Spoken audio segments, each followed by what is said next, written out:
Gently kept your hands on your face for 10 seconds, my dear friends.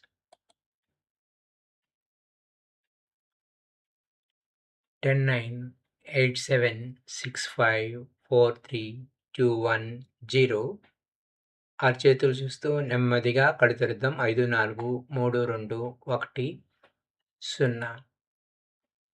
ముందుగా మనందరికీ గురువుగారైన బ్రహ్మర్షి పితామహ పత్రిజీకి సహస్ర కోటి నమస్సుమాంజులు, సహస్ర కోటి కృతజ్ఞతలు అర్పించుకుంటూ మనము త్రిపుర రహస్య జ్ఞానకండ సారము అనేటువంటి ఒక అద్భుతమైన గ్రంథంలోకి మనం ప్రవేశిస్తున్నాం. అందులో ఈ యొక్క సమాధి స్థితి వివరణ అనంతరం లేదా దత్తాత్రేయ గురువులు చెప్తున్నటువంటి జ్ఞానాన్ని మనం గ్రహిస్తున్నప్పుడు పరశురాముల వారు ఏ విధమైన అనుభూతులు పొందారు, ఆయా స్థితులు ఏ విధంగా ఉన్నాయి అనేటువంటి వ్యాఖ్యానాన్ని బాలప్రియ వ్యాఖ్యానం అంటారు. ఆ బాలప్రియను మనం తెలుసుకుందాం. హేమచూడు మహాసేనుడును జీవన్ముక్త స్థితిని పొందిన విధాలు విన్న తర్వాత పరశురాముడు తన ఆశ్రమానికి పోయి ఈ విధంగా ఇలా చెప్పారు, ఈ విధంగా ఉంది అని ఆ విషయాలను గురించి తిరిగి మననం చేసుకున్నారు. అంటే శ్రవణానంతరం మననం అనేది ఇంపార్టెంట్. విన్నంతనే కొన్ని విషయాలు వెంటనే తెలియవు.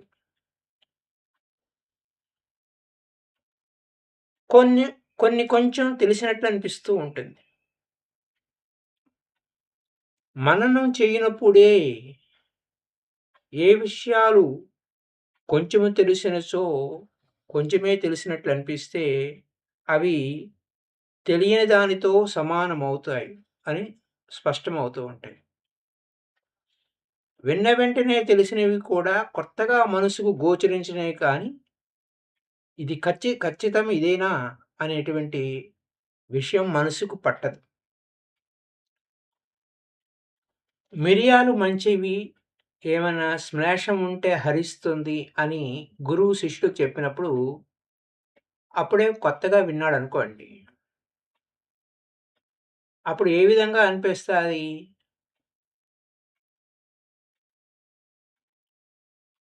కొత్త విషయం కింద వాడికి మనసులోకి వస్తుంది ఐడియా. కానీ దాని గురించి ఆలోచించినప్పుడు వీన్ని ఎప్పుడు ఎట్లా ఉపయోగించాలి? పొడి చేసి దానిని దేనితోనైనా కలపాలా? కషాయం చేసి తాగవలా? ఎప్పుడు ఎంత మోతాదు వాడవాలి అనేటువంటి పెక్కు సందేహాలొస్తాయి. ఈ సందేహాలకు సమాధానాలు గురువు వలన పొందిన తర్వాత శిష్యుడు తన విషయములతో ఇతరులు ఈ విషయమును దాన్ని ఉపయోగించి చూచిన తర్వాత ఆ వస్తువు యొక్క పరిచయము, పరిజ్ఞానము వస్తుంది. ఆత్మజ్ఞానం కూడా అలాంటిదే. విన్న వెంటనే అంతా పట్టదు. అది ఏమిటి? ఇలా ఎందుకుంది? ఓహో! ఇలా చేయవలా? ఇలా ఉంటుందా? శ్వాస జరుగుతుంది. శ్వాస మీద ధ్యాస అనంగానే మొట్టమొదట ఎవరికీ ఏమి అర్థం కాదు. శ్వాస జరుగుతుంది. జరుగుతున్న దాన్ని యథాభూతంగా చూడండి. ఎక్కువ చేయొద్దు, తక్కువ చేయొద్దు. ఎరుకతో ఉండండి, అవగాహనతో ఉండండి, శ్రద్ధగా ఉండండి అన్నప్పుడు ఆ అభ్యాస బలం వలన క్రమక్రమంగా ఆ స్థితికి చేరుకుంటాం. అలాగే ఇందాకడ మిరియాలు మంచివి, మనకేమన్నా శ్లేషం ఉంటే పోతుంది అని చెప్పినప్పుడు అది ఎలా చేయాలి? ఏ విధంగా చేయాలి? అని మళ్ళా అడిగి తెలుసుకొని ఆ! అని దాన్ని ఇతరుల మీదో, తన మీదో ప్రయోగం చేసుకున్నప్పుడు నేను చేశాను మీరు కూడా చేయండి అన్నట్టు చెప్తారు. సో మై డియర్ ఫ్రెండ్స్, ఆత్మజ్ఞానం కూడా ఇలాంటిది. ఉత్తమాధికారులైన జనకుని వంటి వారికి విన్న వెంటనే అది నిస్సందేహంగా గోచరించిన తక్కిన వారికి నిన్న దాని గురించి మననం చేయొచ్చు. ఇందాకడే చెప్పుకున్నాం. నిన్ననే చెప్పుకున్నాం. జస్ట్ నిన్నటి ఎపిసోడ్‌లో. సడెన్ ఎన్‌లైటన్‌మెంట్ ఎలా జరిగింది? అష్టావక్రులు చెప్పినప్పుడు at the age of 12 years boy అట ఆయన చెప్పినప్పుడు సడెన్ ఎన్‌లైటన్‌మెంట్ ఎలా జరిగింది అనే విషయం. ఆయనకి విన్నంతనే వెంటనే జరుగుతుంది. కానీ కొందరికి అలా జరగదు. మళ్ళా దాన్ని మననం చేయాలి. ఏదైనా డౌటొస్తే ఆ గురువుగారిని అడగాలి. సందేహాలు తీర్చుకోవాలి. ఆత్మస్వరూపం నిస్సంశయంగా తెలుసుకోవాలి. సంశయరహితంగా. నిస్సంశయం అంటే సవికల్ప సమాధి, నిర్వికల్ప సమాధి అన్నట్టు ఏ వికల్పాలు లేకుండా, ఏ సందేహాలు లేకుండా ఆ స్టేటస్‌కి చేరుకోవాలి. అందువలనే తర్కకుశలుడైన వరుణపుత్రుని కూడా జయించి అష్టావక్రుడు కూడా తాపసి తుదకు ఒక్కొక్కసారి మాత్రమే వినుటచే ఇది నీకు చక్కగా తెలియకపోవచ్చు. చూడండి. తర్కకుశలుడైన వర్ణపుత్రుని కూడా జయించినటువంటి అష్టావక్రుడిని తాపసి అంటే ఒక స్త్రీ రూపంలో వచ్చినటువంటి ఆ త్రిపురామాత అన్నట్టు ఆమె ఏమైంది బాబు ఒకసారి విన్నంత మాత్రానే నీకు చక్కగా తెలియకపోవచ్చు. నీ సందేహాలు ఈ రాజును అడుగు అని చెప్పిపోయింది. అప్పుడేమైంది? కావున ఎంత మేధా సంపన్నుడైనా ఇది కీ పాయింట్. నీకెంత మేధస్సైనా ఉండొచ్చు. నీకెంత గొప్ప పండితుడివైనా గావచ్చు. లేకపోతే తర్క సంపద అమితంగా ఉండొచ్చు. కానీ యూ హావ్ టు మనన మననం చేయాలి. విన్న వెంటనే బుర్రకెక్కదు. Over and over again you have to repeat it. So, అందువలనే భగవంతుడైన పరశురాముడు కూడా విన్న విషయాలను మననం చేసుకొని తిరిగి వచ్చి గురువు దగ్గరకొచ్చి, "అయ్యా! నాకింతవరకు తెలిసింది" అని తాను తెలుసుకున్న విషయాలను గురువుకి చెప్పాడు. తె తెలిసినవి అని అనుకున్న విషయాలలో కూడా దేనినైనా పొరపాటున అంటే అన్యథా గ్రహణం. చెప్పేది ఒకటైతే వినేది ఒకటి అని గ్రహించినచో వెంటనే గురువు దాన్ని సరిదిద్దగలడు. బాబు నాకు ఈ విధంగా అర్థమయిందండి అని చెప్పినప్పుడు, ఓహో! ఇలా సరిగ్గా అర్థం చేసుకున్నాడా? సరిగ్గా లేకుండా అర్థం చేసుకున్నాడా? అనే విషయం అక్కడ ప్రస్ఫుటమవుతుంది. నువ్వు గ్రహించినది యథార్థమే. ఇది ఇంతే అని గురువు ఆమోదించే వరకు ఎవడు తన బుద్ధి గాని, అనుభవం గాని ప్రమాణంగా గ్రహింపకూడదు. అందుకోసమే మనకు పితామహ పత్రి సారు హ్మ్. "ఏమిటి సంగతి?" అని అడుగుతూ ఉంటారు. అన్నప్పుడు మన అనుభవాలు, మన సాధన, మన గ్రాహ్యము ఎంతవరకు, ఏమిటి అని చెప్పడం వలన తగిన మార్పులు, సూచనలు చేయటం అనేది జరుగుతుంది. తాపసి అడిగిన ప్రశ్నకు సమాధానము తెలియలేదని తోచినంతనే అష్టావక్రుడు గర్వం వీడి, "అమ్మా! నువ్వడిగిన ప్రశ్నకు నాకు సమాధానం తెలీదు. నేను నీకు శిష్యుడినయ్యాను. అది ఎట్లు నిరూపింపబడినదో చెప్పుము" అని ప్రార్థించాడు. అంత మహాసభలో తాను ఒక స్త్రీకి ఓడిపోయానని గాని, ఆమెకు తాను శిష్యుడు కావాల్సి వచ్చిందని గాని అతడు అభిమానము, ఇగో ఫీల్ లేకుండా వెంటనే ఆమెను ఆశ్రయించాడు. అతనికి అప్పుడు అభిమానం వలన అవమానం కలిగిననే దుఃఖం కానీ, స్త్రీని గురువుగా ఆశ్రయింపవలసింది వచ్చినందుకు సంకోచం గాని కలగలేదని చెప్పజాలం. ఉంటుంది ఇన్నర్ ఇగో. అయినను ఆత్మను గూర్చి నిస్సంశయంగా తెలుసుకోవాలనేటువంటి తీవ్రమైన కోరిక దట్ ఈస్ ద గేమ్.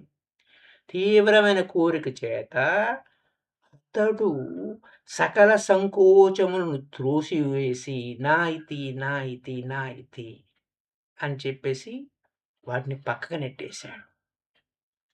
ఆమెను ప్రార్థించగలిగాడు. ఈ శ్రద్ధను గమనించే తాపసి జనకుడు అతనికి బోధించారు. అంటే పరస్పరం ఒకరికి తెలిసిన జ్ఞానం ఒకరికొకరు పంచుకోవడం. సజ్జన సాంగత్యం. అతనికి ఆ శ్రద్ధయే లేకున్నచో ఓటమి కలిగినంతనే అవమాన దుఃఖంతో సభ నుంచి వాకౌట్ చేసేస్తాడు. నిష్క్రమిస్తాడు. కానీ అతనికి విద్యా విషయం నందు గల శ్రద్ధ అమోఘమైంది. విద్య ఇంపార్టెంట్. ఆ శ్రద్ధ వల్లనే అతడు కృతార్థుడు కాగలిగాడు. ఈ శ్రద్ధ చేతనే పరశురాముడు కూడా ఎవ్వరు ఏమనుకుంటారో అని పక్కకు పెట్టి సంకోచం కొంచెం కూడా లేకుండా ఎన్ని పర్యాయాలైనా గురువుని ప్రశ్నించి తెలుసుకొని ఉండెను. ఎటువంటి సంకోచం ఆయనేమనుకుంటారో, ఈయనేమనుకుంటారో, అట్లేమో, ఇట్లేమో ఇవన్నీ ఉంటాయి. కావున గురువును సేవించుచు శ్రవణము గురువు చెప్పే మాటలు శ్రవణము శ్రద్ధగా వినడం, తిరిగి మననం చేసుకోవటం, ఆ మననం చేసుకున్న దాన్ని నిధిధ్యాసన అభ్యాసంలోకి తెచ్చుకొని వచ్చేటప్పుడు మనకి సాధక బాధకాలున్నప్పుడు మనకి గురువు దగ్గర మనం షేర్ చేసుకోవటం, ఆ గురువు మళ్ళా దాన్ని సవరించటం, సాధన కొనసాగించటం. ఆత్మజ్ఞానం పొందవలసినదే కానీ ఇంకొక మార్గము లేదు. కువలుని వలె పౌరాణికుల వలన కుతూహలం మాత్రంతో వినుట వలన గాని ఓర ఓ అంతకుమునుపు కువలుని కథ మనం చెప్పుకున్నాం ఈ యొక్క దీంట్లోనే. ఆ కువలుడు ఎంతో ఆసక్తితో, శ్రద్ధతో ఆ పౌరాణికుడు చెప్పింది విన్నాడు. అడవులకు పోయి ప్రాణాయామాదులు, నిర్వికల్ప సమాధిని సాధించి తపస్సులు చేయుట వలన కానీ ఆత్మజ్ఞానం కలుగుదనట స్పష్టం. అంటే ఏంటి? కువలుడు ఏ విధంగా పురాణం విని ఎళ్ళాడు. దానివలన ఆత్మజ్ఞానం రాలేదు. జస్ట్ విన్నంతనే. కానీ శ్రవణం చేయలేదు. అంటే శ్రవణం చేశాడు. మననం చేయలేదు. దాన్ని నిధిధ్యాసన చేయలేదు. దాంట్లో డౌట్ ఏమన్నా మళ్ళీ తిరిగి అడగలేదు.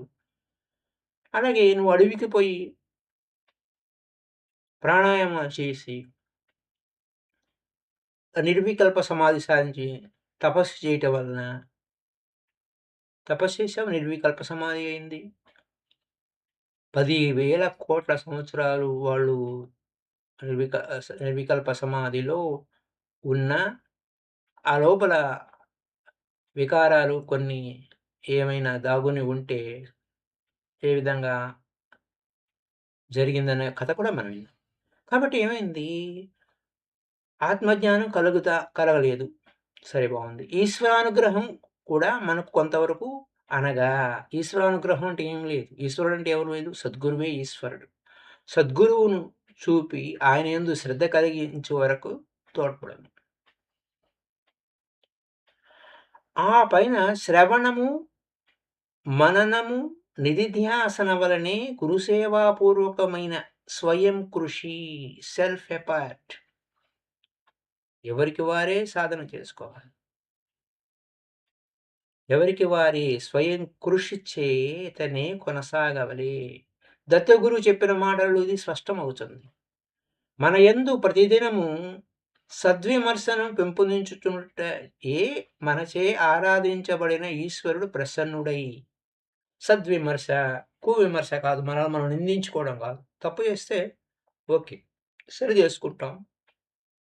ఆ విమర్శన జ్ఞానం ఉంటేనే గదా! మనల్ని మనం సరి చేసుకోగలిగేది. అదే మన యందు ప్రతిదినం సద్విమర్శనమును పెంపొందించుచుండుటయే మనచే ఆరాధించబడిన ఈశ్వరుడు ప్రసన్నుడై మనకు చేయగలిగిన మహోపకారము. ఆయన చేయగలిగినది అంతవరకే. విచారణ తప్ప ఆత్మజ్ఞానమును ఆత్మజ్ఞానమునకు వేరొక సాధనము లేదని జనకుడు స్పష్టమునర్చాడు. ఆయన గురుముఖంగా శాస్త్రం వలన కలుగు పరోక్ష జ్ఞానం అందు ఉండగా, ఆ ఉన్నప్పుడే సమాధి వలన విజ్ఞానం కలుగును. పరోక్ష జ్ఞానము, అపరోక్షము, పరోక్షము. అందువలన శాస్త్రజ్ఞానం అంటే శాస్త్రజ్ఞానం లేని వారికి సమాధి కలిగినను దానివల్ల ప్రయోజనం. ఇక్కడ జనకుని వ్యవహారం ఏమైంది? గురుముఖంతో విన్నాడు. వెంటనే ఆ గురుముఖంతో విన్నంతనే ఆయనకి సమాధి విజ్ఞానం కలిగింది. అది శాస్త్ర విజ్ఞానం అదనుభవం అతను శాస్త్ర అధ్యయనం చేయలేదు. ఇది ఇలా ఉంటుందని తెలుసు. కానీ అనుభవంలోకి రాలేదు. గురువు ఇలా చెప్పాడు. చెప్పిన దాన్ని చెప్తున్నప్పుడే వెంటనే సమాధి స్థితికి వెళ్ళగలిగాడు. సడెన్ ఎన్‌లైటన్‌మెంట్ జరిగింది. శాస్త్రజ్ఞానమందు చెప్పబడిన ఆత్మతత్వం సమాధి యందు గోచరించిన ఆత్మస్వరూపం రెండూ ఒకటే. యెస్. కన్ఫర్మేషన్ అయింది. ఇన్ఫర్మేషన్ కన్ఫర్మేషన్ అయింది. శాస్త్రమునందు నిర్ణయింపబడిన ఆత్మయే సోహం. అదే నేను అని గుర్తిస్తాడు. అలా గుర్తించుటకు ప్రత్యభిజ్ఞ అంటారు. ప్రత్యభిజ్ఞ అంటారు. దానిచేత సంసారమునకు మూలమైన అజ్ఞానము సమస్తం నశిస్తుంది. సంసారం అంటే చిత్తే చరతి సంసారో నిత్యలే మోక్షయోతు. మళ్ళా వేరే సంసారం అనుకోవద్దు. అష్టావక్రుడు అడిగిన సందేహములన్నింటికి సమాధానాలు చెప్పి ఆయన తుదకు, ఇప్పుడు నువ్వు విన్నదానిని మరలా విచారింపు. ఇప్పుడు విన్నావు గదా! నేను చెప్పాను గదా! మళ్ళా విచారించు. పిమ్మట ఆత్మతత్వము తెలుసుకొని కృతార్థుడు కృతార్థుండువు కాంగలవు. ఆఫ్‌కోర్స్ మన తెలుగు అలా ఉంటుంది. కృతార్థుడు కాగలవు అని చెప్పి పంపాడు. కావున విచారము తప్ప అంటే సెల్ఫ్ ఎంక్వైరీ. విచారం అంటే ఏదో దిగులు పడిపోవడం కాదు. కావున విచారము తప్ప ఆత్మజ్ఞానమును పొందుటకు వేరొక మార్గము లేదు. సమాధి వలన ప్రత్యభిజ్ఞ పొందుటకు కూడా విచారంలో భాగమే. తైత్తరీయోపనిషత్తు ఆ తైత్తరీయోపనిషత్తులో వరుణపుత్రుండైన భృగువు తండ్రి వలన ఉపదేశం పొంది తపస్సు చేసి బ్రహ్మజ్ఞానం పొందినని చెప్పబడుచున్నది. ఆ భృగు మహర్షి ఎలాంటి వాడో మనకు తెలుసు. ఇందు ప్రస్తావించబడిన వరుణపుత్రుడైన అయ్యుండొచ్చు. అతడు తర్క నైపుణ్యంతో జనకుని సభలో పండితులందరినూ జయించి అష్టావక్రుల చేత తర్కం వలన ఓడింపబడ్డాడు. అష్టావక్రుడు తాపసి చేత ఓడింపబడ్డాడు. యుద్ధమునందువల్లే జయాపజయాలు తర్కాల్లో కూడా. అందుకోసమే వాదులాడు వాడు ఒట్టివాడు అని అంటారు యోగి వేమన. వాదులాట పనికిరాదు. అలా కానీ ఆఫ్‌కోర్స్ ఇక్కడ తర్కం ఉంది. తర్కం కూడా ఎంత అస్థిరములో అంటే ఇన్‌కన్సిస్టెన్సీ, ఇంపర్మనెన్స్. అది స్థిరంగా ఉండదు. ఇన్‌కన్సిస్టెన్సీ అంటే స్థిరంగా ఉండదు. అస్థిరము. దీని వలన స్పష్టమవుతుంది. శాస్త్ర విషయమును కూడా కేవల తర్కము చేత ప్రతిష్ఠింపబడిన సిద్ధాంతాలు కేవలం తర్కంతో ప్రతిష్ఠింపబడిన సిద్ధాంతం యొక్క గతి అంతే. వరుణపుత్రుడు ఖండించు వరకు జనకుని సభలోనున్న పండితులు అనుకొను సిద్ధాంతములే వరుణపుత్రుడు ఖండించినంతనే అవి పూర్వపక్షమయ్యాయి. వరుణపుత్రుడు గెలిచాడు. వరుణపుత్రుడి సిద్ధాంతం అక్కడ ప్రతిష్టమైంది. అది కూడా అష్టావక్రుల చేత ఖండింపబడటం వలన అది పూర్వపక్షమైంది. అతను కూడా మళ్ళా ఓడిపోయాడు. కావున కేవలం తర్కం చేత నిలబెట్టబడిన సిద్ధాంతం ఏది కూడా నిలబడదు. సుప్రతిష్టం కాదు. కేవలమైన తర్కం ఎప్పుడైనా సరే, ఎవరి చేతనైనా సరే ఖండింపబడవచ్చు. కావున ధర్మతత్వముల విషయమున కేవలమైన తర్క ప్రమాణం కాదు. అపౌరుషేయమైన వేదమే ప్రమాణం. అట్లే ఆత్మ సాక్షాత్కారము యొక్క అనుభవమునందు కూడా ఏ మహనీయుని యొక్క అనుభవమైన ప్రమాణం కాదు. ఎవరి అనుభవం వారిది. గురువుల శాస్త్రములను అనుసరించి ఆత్మస్వరూపమిది అని తెలుసుకొని మననము నిధిధ్యాసన చేత ఆత్మస్వరూపము స్మరణకొస్తుంది. ఇక్కడ చూడండి కేవలం స్ఫురించును అన్నాడు. ఇది శాస్త్రమునందు వర్ణింపబడిన ఆత్మస్వరూపమే అని గుర్తింపబడినప్పుడే యథార్థమైన సాక్షాత్కారమైన హృదయ గ్రంథి నిశ్చిన్నమై సకల సంశయములు తొలగిపోయి అజ్ఞానం నశింపబడు. అందుకోసమే పితామహ పత్రిసారి మనందరినీ my dear friends, my dear masters and my dear God's అని అన్నప్పుడు, ఊపిరిలో దేవుడున్నాడు యోగేంద్రులకు అన్నప్పుడు, సంతుష్టం సతతం యోగి అన్నప్పుడు, ఇవన్నీ అనుభవంలోకి తెచ్చుకొని ఇదేమిటి, ఇదేమిటి, ఇదేమిటి, ఇది నేను కాదు, అది కాదు, ఇది కాదు అని చెప్పి నువ్వు ఆ గురుముఖత విన్నది, ఆ శాస్త్రంలో ఉన్న విషయాలని కన్ఫర్మేషన్ చేసుకున్నప్పుడు, యెస్ ఇది గదా! అని అనుభవం వచ్చిన తర్వాతనే తెలుస్తది. సంశయాలు తొలగిపోతాయి. కావున తత్వజ్ఞానం పొందుటలో తర్కము మననము చేసుకొనుటకు సాధనమే కానీ అది ప్రమాణం కాదు. అవునా? కాదా? ఇది కాదా? ఇది కాదా? ఓకే. అనుభవంలోకి తెచ్చుకోవాలంటే అవన్నీ పక్కన పెట్టి, కళ్ళు మూసుకొని, ఎరుకతో శ్వాస గమనింపమే. ఇందు తాపసి యొక్క రాకపోకలు విచిత్రంగా ఉన్నాయి. ఆమె ఎందుకు వచ్చింది? ఎందుకు వెళ్ళిపోయిందో స్పష్టంగా లేదు. ఎందుకు వచ్చితివని ఆమెను జనకుడు కూడా అడగలేదు. ఆమె చెప్పలేదు. ఆమె రాగానే పెద్ద వెలుపల వలనే పెద్ద బ్రాహ్మణులందరూ అష్టావకులు గర్వంతో తమ్ము తిరస్కరించడం చెప్పారు. ఆమె ప్రవేశించగానే అలా బయట get out from this assembly hall అని వాకౌట్ చేసేయండిరా నాయనా మీకు ఇక్కడ మిమ్మల్ని తీసేసాం పంపించేసాము అని చెప్పి బయటికి నెట్టేశారు అష్టావకుల వారు. మీరెందుకు పనికిరారు అని. అనేసరికి ఆమె వచ్చి ఆమెకు రిపోర్ట్ చేశారు వీళ్ళంతా. అప్పుడేమైంది? అందరూ అష్టావకుడు గర్వంతో తమ్ము తిరస్కరించడం చెప్పినప్పుడు ఆమె సౌందర్య రాశి అయిన యువతి ఆయన అయినను కాషాయాంబరములతో, జడలతో దివ్యమైన తేజస్సుతో ప్రకాశించుట చూసి వారు ఆమె యోగ సిద్ధురాలని ఊహించి ఆమెను ప్రార్థించారు. ఆమె కూడా వారికి వెంటనే అభయమొసంగి వర్ణపుత్రుని జయింపగలిగిన అష్టావకుడిని తాను జయింపగలనని ఆమె నిశ్చయించి వారికి అభయమొసంగింది. ఆ బ్రాహ్మణులందరూ పండితులు అష్టావకుడి తండ్రి అయిన కుహోలునితో సమానమైన వయసు గలవారైనందును ఉన్నారు. అట్టి పెద్దవారందరినీ అష్టావకుడు తిరస్కరించుచున్నటచే దానికి అమితమైన గర్వం ప్రవేశించిందన్నమాట అష్టావకుడులో. అతడు ఆత్మజ్ఞానం కలవాడై ఉండొచ్చు. సాధారణంగా అట్టి ఆవేశమునకు లోబడడు. ఆత్మజ్ఞానం కరెక్ట్‌గా, పూర్తిగా అనుభవపూర్వకమైన జ్ఞానం లేదు. మరి తంగనను పుత్రుడైన ఆత్మజ్ఞానం కలవాడై ఉండి కూడా క్రోధావేశమున యజ్ఞాశ్వాన్ని బంధించాడు కదా! What about that? అంటే తంగనుడు అది దైత్య కృత్యమని చెప్పాడు. తత్వజ్ఞులెవరూ ఎప్పుడూ తప్పులు చేయరని చెప్పజాలరు.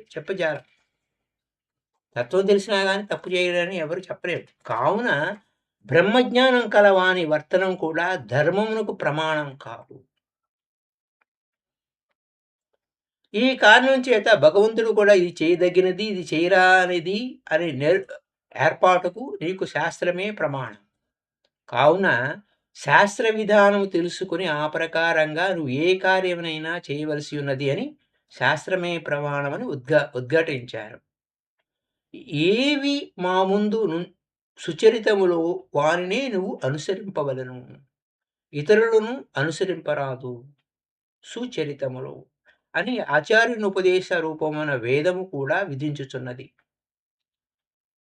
ఆచార్యవర్తనమునందు ఏవి శాస్త్ర విహితములో వానినే శిష్యుడు అనుసరింపవలెను.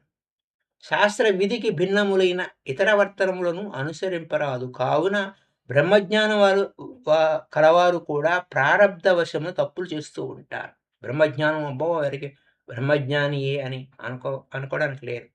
అట్లైన తప్పు చేయుచున్నంత మాత్రాన అష్టావక్రునికి ఆత్మజ్ఞానం లేదని తాపసి ఎట్లు తలచి ఉండెను.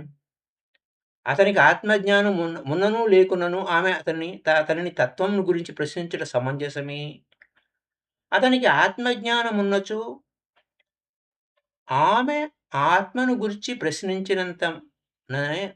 ఆత్మ గురించి ప్రశ్నించినంతనే అతడు స్వస్వరూపము స్మరించి తాను చేయుచున్నది తప్పని తంగడుని పుత్రుని వలె గ్రహించి వెంటనే గర్వము వీడి సాధుతత్వము పొందెను. అంటే వాట్ ఈస్ వాట్? తను ఎక్కడ ఉన్నాడు? ఆ ప్రెజెంట్ మూమెంట్‌లో ఎలా ఉన్నాడు? ఏ స్టేటస్‌లో ఉన్నాడు? అన్న ఎరుక లేకపోతే ఈ యొక్క ఎన్‌లైటన్‌మెంట్ రాదు. స్పాట్‌లో వెంటనే అతనికి ఏం జరిగింది? గర్వం వీడి సాధుత్వం పొందాడు. అతనికి ఆత్మజ్ఞానం లేకపోయున్నట్టయితే అతను ఓడింపబడిన తన అజ్ఞానమును తెలుసుకొని పశ్చాత్తాపం పొంది మంచి మార్గమునకు రావచ్చును. అంతేగాక తత్వం తెలుసుకున్న వారిని ప్రార్థింపవచ్చును. మరి వరుణపుత్రుడే ఇట్లు ఆత్మను గురించి ప్రశ్నించి ఉండవచ్చును కదా! కానీ అతని సందర్భం వేరు. అతని పర్పస్ వేరు. ఎందుకొచ్చాడు? అతడు సభలోని పండితులందరినీ ఓడించి అతను వారి తండ్రి గారు నిర్వహిస్తున్న యజ్ఞం వైపుకి తీసుకెళ్లాలని ఆయన పాయింట్. అందరూ అన్ని శాస్త్రంలో పండితులై ఉండరు. ఒక్కొక్కడికి ఒక్కో శాస్త్రంలో పాండిత్యం ఉంటుంది. ఎవడు ఏ శాస్త్రంలో పండితుడని ప్రకటించుచున్నాడో వానిని ఆ శాస్త్రమునందే జయించాలి. మరి ఒక శాస్త్రమునందు ప్రశ్నించినచో నాకు తెలియదు. నేను నేర్చిన శాస్త్రమున నన్ను జయింపుము. నాకు తెలిసిన దాని మీద నువ్వు ప్రశ్నలు వెయ్యి. ఒకవేళ దాన్ని చెప్పకపోతే నన్ను ఓడించు అని అంటాడు.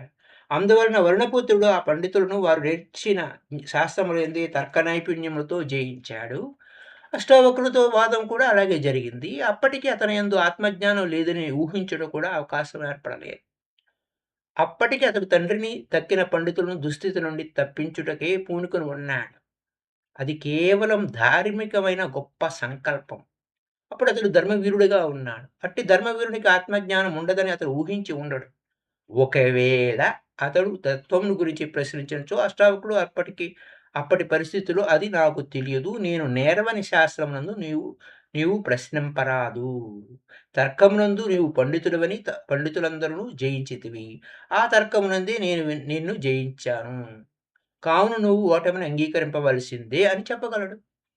అందువలన వరుణపుత్రుడు తర్కంతో ఓడినంతనే ఓటమిని అంగీకరించాడు.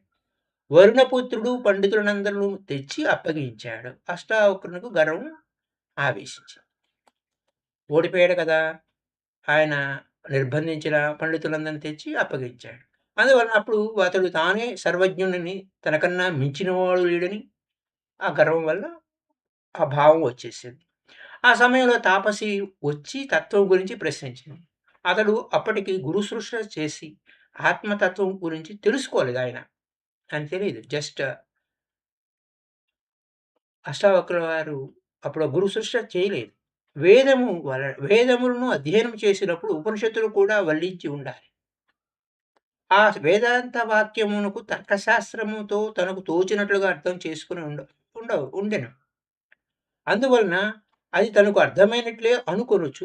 తాపసి ప్రశ్నించినంతనే నాకు సర్వము తెలియను. నాకు తెలియనిది ఏదియూ లేదని ముందు ప్రకటించాడు. అందువలన వెంటనే తాపసి అతడు వల్లించిన శాస్త్రవాక్యములను విమర్శించి అతనికి యథార్థంగా ఆత్మస్వరూపం తెలియలేదు నాయనా నీకు అని నిరూపించింది. అప్పుడేం జరిగింది? అతడు గర్వమును వీడి తత్వమును బోధింపమని ప్రార్థించాడు. ఆమె సంగ్రహంగా జస్ట్ ఎసెన్స్ చెప్పింది.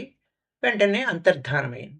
ఆమె యొక్క రాకపోకలు పరిశీలించినచో ఆమె కేవలం అష్టావక్రుని యొక్క గర్వమును తొలగించి అతనికి తత్వమును తెలుసుకోవాలనని శ్రద్ధ కలిగించుటకు వచ్చిందని స్పష్టమవుతుంది. ఇంద్రాదులకు గర్వం కలిగినప్పుడు త్రిపురాదేవి సాక్షాత్కరించి వారి గర్వాన్ని ఏ విధంగా హరించిందో ఆ విధంగా వారు పశ్చాత్తాప్తులై తర్వాత అనుగ్రహంతో తత్వమును పశ్చాత్తప్తులై తర్వాత వారి పట్ల అనుగ్రహంతో తత్వాన్ని ఉపదేశించింది త్రిపురామాత. అట్లే ఇప్పుడు కూడా అష్టావక్రుని యొక్క పూర్వ పుణ్యం ఫలించి త్రిపురామహేశ్వరియే ఈ తాపసిని పంపి అతని గర్వమును హరించి తత్వ జిజ్ఞాసను కలిగించింది అనుగ్రహించిందని మనం అవగాహన చేసుకోవచ్చు. ఈమె కాషాయంబరములు ధరించినట్లు వర్ణింపబడింది. అంత మాత్రం చేత ఈమె సన్యాసిని అని ఆ కాలమున స్త్రీలు సన్యసించుచుండిరని తలంపరాదు. సీతాదేవి వాల్మీకి ఆశ్రమున కాషాయ వస్త్రం ధరించి ఉండెనని రామాయణంలో చెప్పబడి ఉన్నది. కానీ ఆమె సన్యాసిని అని చెప్పబడలేదు కదా! కాషాయ వస్త్రములు విరాగమునకు చిహ్నములు. అంటే వీటి మీద వ్యామోహం లేదు నాకు. నాది, మాది ఏది లేదు అనేటువంటి విరాగ చిహ్నములు అంటే సింబల్స్. విరాగము కలవారు ఎవరినైనను వానిని విరాగము కలవారు డిస్పాషన్ ఉన్నవారు ఎవరినైనా వారిని ధరింపవచ్చు. సన్యాసము విశిష్టమైన వ్రతం. అన్ని వ్రతములకు అందరూను అధికారులు కారు. వేద ధర్మమున సన్యాస వ్రతము సర్వోత్కృష్టమైన ధర్మము. దానిని స్వీకరించిన తర్వాత ఆ వ్రత నియమాలు పాటింపలేక భ్రష్టత కలిగినచో మహాపాపం సంభవించును. దానిని అరూఢ పతనము అంటారు. చెట్టును ఎక్కినప్పుడు చి చిట్ట చివరి కొమ్మ పైకి పోయి పడిన వానికి శరీరమే భగ్నమగును. వాడు మరల తిరిగి లేవలేడు. ఆడు చెట్టు పైకెక్కాడు. చిటారు కొమ్మనకెళ్ళి దాని మీద ఎక్కి నుంచుంటానంటే అయితదా? పడిపోతాడు. క్రింద కొమ్మల నుండి జారి పడినచో కొంచెం దెబ్బ తగులుతుంది.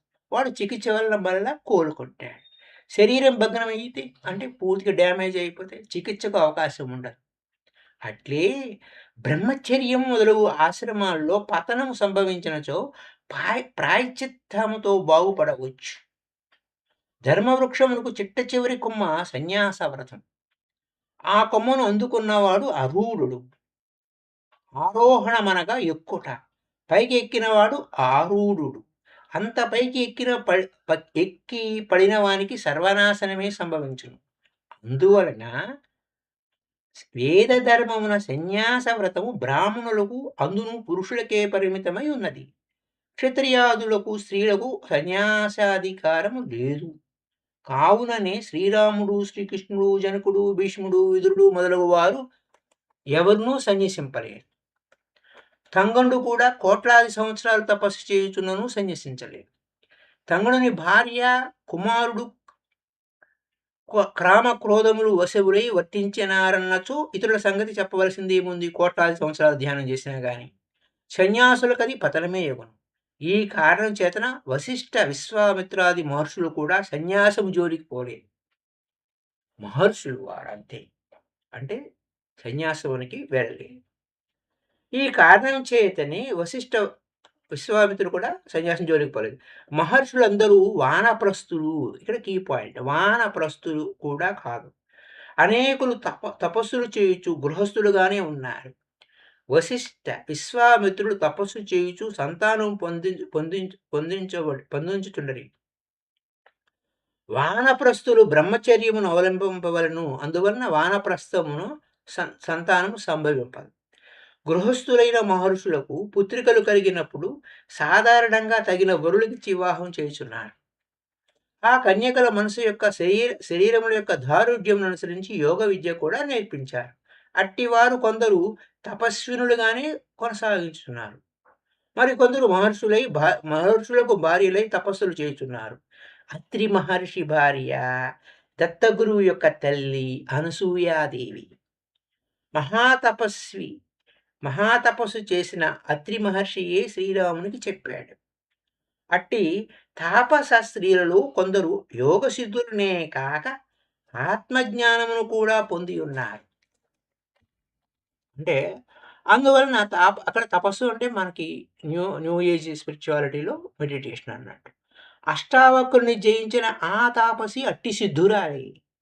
ఆమె వారందరూ చూస్తుండగా గాలి చేత ప్రేరితమైన సన్నని మేఘం వలె క్షణములో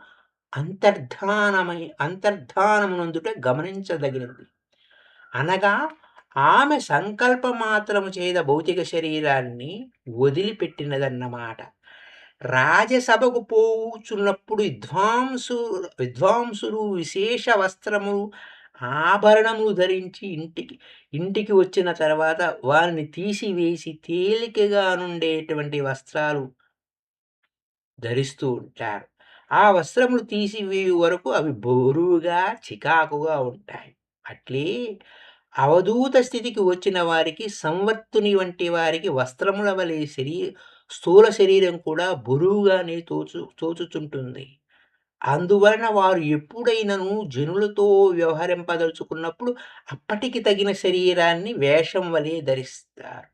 ఆ పని ముగిసినంతనే ఆ శరీరము పంచభూతాల యందు లీనము గావించి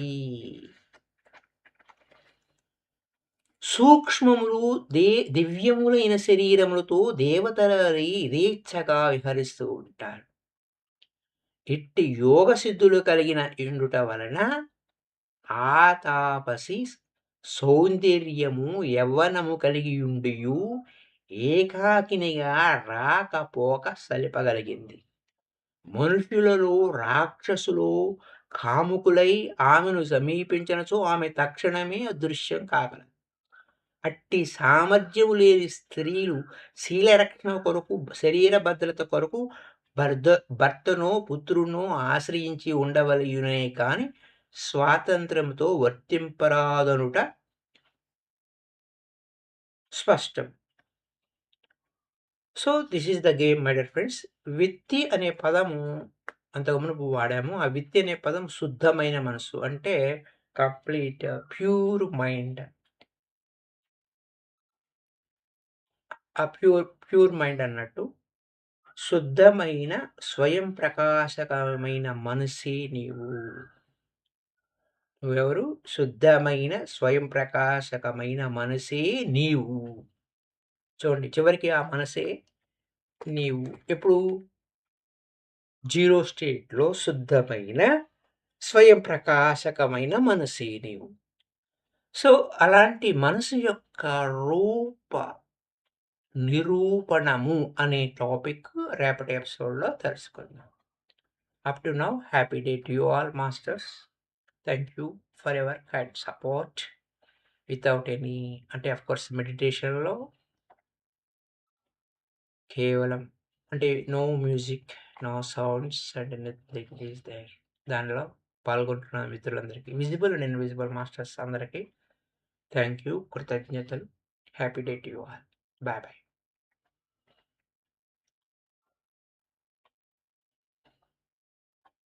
థాంక్ యూ. Thank you.